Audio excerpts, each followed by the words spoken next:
रोहा तालुक्यातील कोलाड परिसरातील गोवे गावाला ढगफुटी सदृश मुसळधार पावसाचा मोठा फटका बसलाय। गेल्या काही दिवसात झालेल्या तुफान पावसामुळे कुंडलिका आणि महिसदरा नदीच्या खोऱ्यात वसलेल्या गोवे गावातील मुख्य रस्ता पूर्णपणे वाहून गेलाय।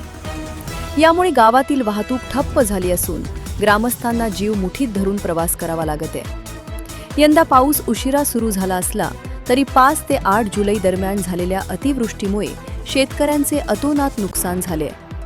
पुराचे पाणी शेतात शिरल्याने शेतकऱ्यांनी तयार करून ठेवलेला भाताचा राब पाण्यात कुजून गेलाय।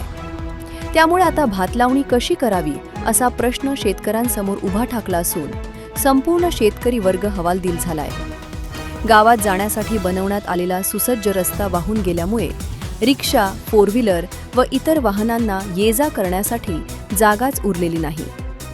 वाहन चालकांना या मार्गावरून तारेवरची कसरत करावी लागत आहे। या गंभीर परिस्थितीची प्रशासनाने दखल घेऊन तातडीने रस्त्याची दुरुस्ती करावी, तसेच शेतीच्या नुकसानीचे पंचनामे करून योग्य भरपाई द्यावी अशी मागणी गोवे गावातील ग्रामस्थ व शेतकऱ्यांकडून केली जात आहे। जनोदय करिता विश्वास निकम, कोलाड।